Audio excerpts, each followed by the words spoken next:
दोस्तों, फरवरी का महीना है, प्यार का महीना। और पश्चिमी सभ्यता में इसी महीने में वैलेंटाइन डे भी होता है। आज रविवार है, 7 फरवरी 2021। आप सभी को आज का दिन आपको शुभ हो। और यह दिन, आज का दिन जो है ऐतिहासिक है, बिहार के लिए भी ऐतिहासिक है। बिहार विधानसभा का पूरे 100 साल पूरे हो गए हैं आज। नमस्कार दोस्तों, मैं हूं अभय कुमार। मैं लेके आया हूं आज की अखबारों की सुर्खियां। अखबारों में क्या छपा है, क्या छुपाया गया है, क्या है इसकी इनसाइड स्टोरी।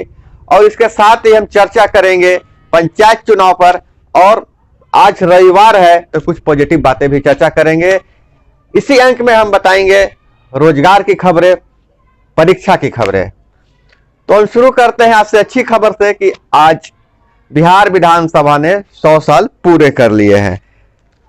तो कहा जाता है कि 7 फरवरी 1921 में बिहार विधानसभा का गठन हुआ था। हालांकि उस समय बिहार विधानसभा में पहली बैठक हुई थी और इसका ओपन थिएटर के तर्ज पे निर्माण हुआ था। तो हम इसके बारे में थोड़ी सी जानकारी बढ़ा लेते हैं कि बिहार विधानसभा का पहला सत्र उसके विधिवत अधिसूचित भवन में हुआ था। तब बिहार उड़ीसा विधान परिषद कहलाता था। उस समय बिहार था, उड़ीसा विधान परिषद कहलाता था। और आपको क्या पता है कि इसको जो बनाया है, विधानसभा का जो डिजाइन तैयार किया है, वो वास्तुविद का, उनका नाम था MM मिलवुड, जिन्होंने आयताकार ब्रिटिश पार्लियामेंट से हटकर रोमन एम्फीथिएटर पर इन्हें बनाया था। मतलब ये कुछ अलग तरह से बनाए थे। इसके बारे में और बहुत सारी ऐतिहासिक जानकारी है, लेकिन हम बता दें कि दिल्ली दरबार में बिहार उड़ीसा को बंगाल से अलग कर स्वतंत्र राज्य बनाया गया था। तो उस समय इस भवन में विधानसभा जो है अभी उसको समर्पित किया गया था। अब इस स्वर्णिम दिन के बारे में तो हम जान लिए हैं। हम फिर नजर डालते हैं कि आज की अखबारों की सुर्खियां क्या है, आज क्या छपा है।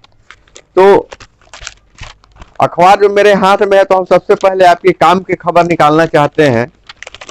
हम शिक्षा और रोजगार की बातें करना चाहेंगे। शिक्षा और रोजगार में क्या है, क्या कहां पर एग्जाम है, कहां वैकेंसी है, क्योंकि ये बहुत ज्यादा जरूरी है। तो शुरुआत हम वहीं से करते हैं।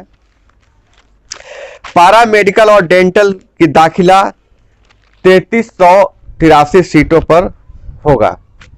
3383 सीटों पर पारा मेडिकल और डेंटल का दाखिला होगा। लेकिन आपको बता दें, इसमें निजी संस्थान भी शामिल हैं।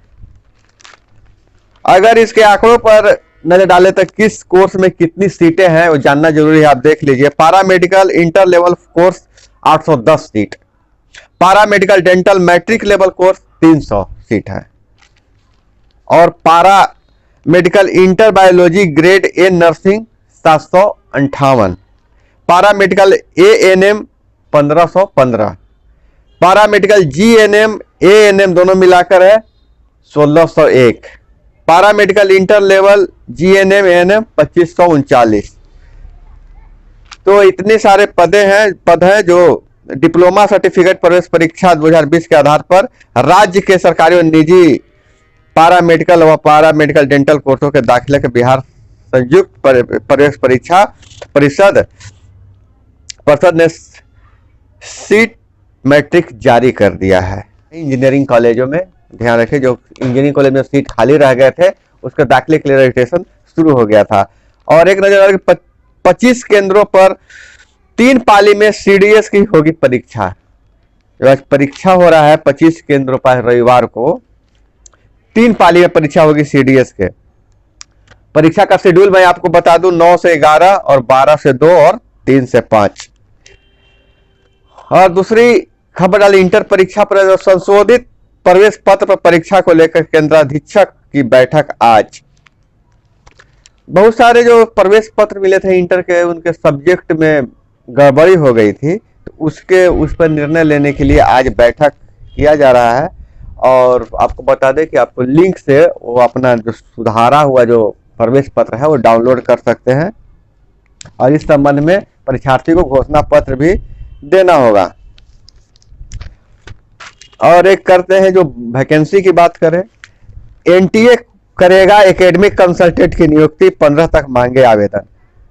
National testing agency NTA academic consultant की नियुक्ति करेगी और यह नियुक्ति का जो आवेदन फॉर्म 15 मार्च तक लिया जा रहा है। लेकिन आपको ध्यान रहे कि इन पदों के लिए रिटायर्ड एसोसिएट प्रोफेसर तथा पीएचडी डिग्री वाले सर्विस एकेडमिक में आवेदन मांगे हैं। जो रिटायर्ड प्रोफेसर हुए और पीएचडी डिग्री वाले ही इसमें आवेदन दे सकते हैं। तो ये थी रोजगार की कुछ खबरें। लेकिन और हम फिर बात करते हैं बिहार की खबरों के। तो चुनाव संबंधी खबर एक बार थोड़ा सा हेडिंग देखकर थोड़ा कंफ्यूजन हो रहा है। जो बार बार चर्चा हो रही थी कि बिहार में दलगत चुनाव होंगे क्या, लेकिन आरसीपी सिंह जो जदयू के अध्यक्ष हुए उनके बयान से कुछ थोड़ी सी कंफ्यूजन हो रहा है। हालांकि आरसीपी ने कहा यूपी विधानसभा और पंचायत चुनाव पूरी ताकत से लड़ेगा जदयू। यूपी में विधानसभा चुनाव पूरी ताकत से लड़ेगा, पंचायत चुनाव की बात हो रही है। तो ये पंचायत चुनाव तो अभी तुरंत बिहार में है, तो जदयू कहाँ की बात कर रही है। विधानसभा का तो समझ में आता है कि यूपी में लड़ेगी, लेकिन पंचायत चुनाव में थोड़ा सा कंफ्यूजन है, अंदर की खबरों में उसे क्लियर नहीं किया गया है। तो थोड़ा इस पे बल मिलता है कि क्या पंचायत चुनाव बिहार में जो पंचायत चुनाव 2021 है वह क्या फिर मतलब दलगत होंगे। इस पर थोड़ा सा कंफ्यूजन बरकरार है और जैसे ही नया अपडेट आता है मैं आपको इस बारे में बताऊंगा। अगर नेशनल बात करें तो भारत में अभी जोर शोर से मांग उठ रहा है कि रतन टाटा को भारत रत्न का उपाधि दिया जाए। तो टाटा बोले मैं भाग्यशाली भारतीय भारत रत्न के लिए अभियान नहीं चलाएं। रतन टाटा बोले कि सोशल मीडिया पर जो आप लोग अभियान चला रहे हैं भारत रत्न के लिए वो अभी नहीं चलाएं और मैं अपने आप को भाग्यशाली भारतीय मानता हूं और इस तरह के नहीं भी मिलता है, मैं इसका भूखा नहीं हूं कि आप मुझे भारत रत्न मिले। खैर टाटा का दिल बड़ा है, टाटा को कौन नहीं जानता है।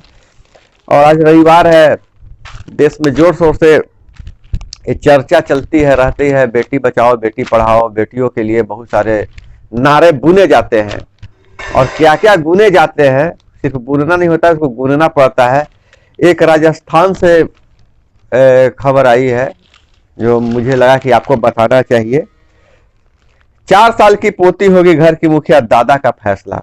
राजस्थान में पगड़ी देने का परंपरा है और यह परंपरा यही है कि जो घर के मुखिया होते हैं उन्हें लगता है कि अब हम रिटायर हो रहे हैं, अब से काम नहीं हो रहा है, तो घर के बड़े बेटे या जो सबसे समझदार पुरुष होते हैं उनको घर के मुखिया की पगड़ी पहना देते हैं। लेकिन राजस्थान में एक घटना घटी है। मीना समाज के परिवार ने पिता के मौत के बाद उसकी 4 साल की बेटी को पगड़ी दिया गया, घर की मुखिया बनाया गया। ये मतलब बहुत अच्छी पहल है और हम इसको थोड़ा सा पढ़ के बता दे रहे हैं कि क्या जानकारी है। धर्मेंद्र मीना का 24 जनवरी को दिल का दौरा पड़ने से निधन हो गया था। 4 साल की खुशमिता गन्नू उनकी इकलौती संतान है। ऐसे में जब परिवार में पगड़ी की रस्म की बात आई तो महेश मीना ने अपने बेटी की पगड़ी पोती गुन्नू को पहनाने का फैसला किया। समाज ने भी उनके फैसले पर मोहर लगाई। खुशमिता को घर का मुखिया चुन लिया गया। ये तस्वीर के साथ फोटो है और ये तस्वीर मैं अलग से भी डाल दूंगा, देख सकते हैं। और बहुत ही प्रेरक यह खबर लगी, इसलिए मुझे आपको बताना जरूरी लगा कि मैं इसे बता लिया जाए। और जहां तक अंधविश्वास की बात है, देखिए धर्म अलग चीज होता है, अंधविश्वास अलग चीज होता है। और ऐसा नहीं है कि जो भारतीय धर्म, भारतीय लोग ही अंधविश्वासी होते हैं। बहुत सारा अंधविश्वास विकसित देशों में है, लेकिन ये बात अलग है, उसकी खबर यहाँ तक नहीं आती है, चाहे वो अपने आप को उसको प्रचारित प्रसारित नहीं करते। भारतीय समाज में एक अच्छी पहल है कि हमारे यहाँ बहुत सारे समाज सुधारक हुए हैं, कबीर हुए, बुद्ध हुए, महावीर हुए, राजा राम मोहन राय हुए। उन्होंने धर्म में जो चली आ रही परंपरा से पंगा लिया और समाज को सुधारने का काम किया, जब बाकी जो अन्य धर्मों में ऐसे हिम्मत दिखाने वाले कम लोग हैं। तो रोमानिया की बात है, बस ईसाइयों में एक होती है शुद्धिकरण की प्रक्रिया होती है, बपतिस्मा।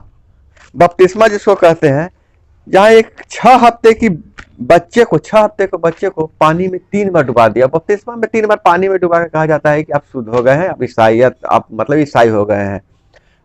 तो 6 हफ्ते के बच्चे को 3 बार पानी में डुबा दिया, जिससे उसकी मौत हो गई। तो इस तरह के कृत्य से बचना चाहिए।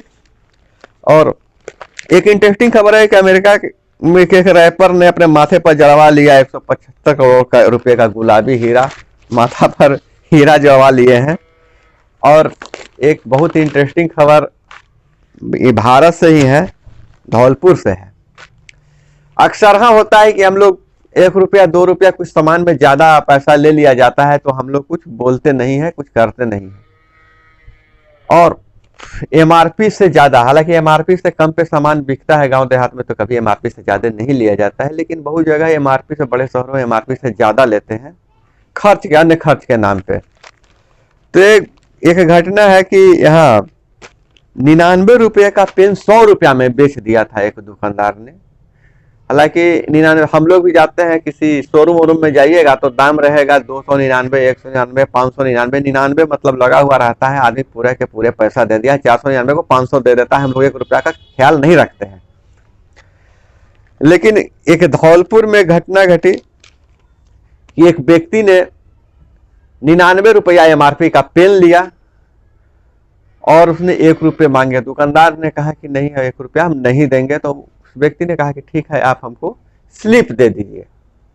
उस व्यक्ति ने बिल बना के दे दिया, 100 रुपये का बिल बना के दे दिया। और उपभोक्ता अदालत में वह व्यक्ति चला गया और उसको कोर्ट का जो फैसला आया, 99 रुपया का पेन को 1 रुपया ज्यादा लेने के एवज में उस दुकानदार पे दंड लगाया गया कि 3000 रुपया और 1 रुपया के साथ, मतलब 3000 रुपया पेनल्टी और 1 रुपया भी वापस लौटाए। तो यह खबर बहुत ही इंटरेस्टिंग लगा और आपको जानना चाहिए कि उपभोक्ता को क्या क्या अधिकार मिला है, और इस पे हम चर्चा करेंगे। हालांकि तो खबर को हम बता दें थोड़ी सी। अधिकांश इस घटना के बाद अधिकांश जो दुकानदार हैं स्तब्ध रह गए हैं। उपभोक्ता राम बिहारी श्रीवास्तव ने बताया कि उन्हें 2 साल पहले दशहरा रोड स्थित एक फार्म किशन लाल रमेश चंद से एक पेन खरीदा जिसमें 99 रुपये का एमआरपी था। जैसा कि मैं बताया था, पेन खरीदने के बाद उसने 100 रुपये दिए, 1 रुपया नहीं लौटाया, फिर बिल लिया और उनको 3000 रुपये का जुर्माना लग गया। तो दोस्तों, ये थी आज की प्रमुख सुर्खियां, कुछ इंटरेस्टिंग सुर्खियां, रोजगार की खबरें। और आपसे एक गुजारिश है कि अगर आप इस चैनल पे नए हैं तो चैनल को सब्सक्राइब कर लीजिए, और जो भी सुझाव है आप कमेंट बॉक्स में लिखिए। और आपसे विदा लेने का समय होता है। जय हिंद, वंदे मातरम।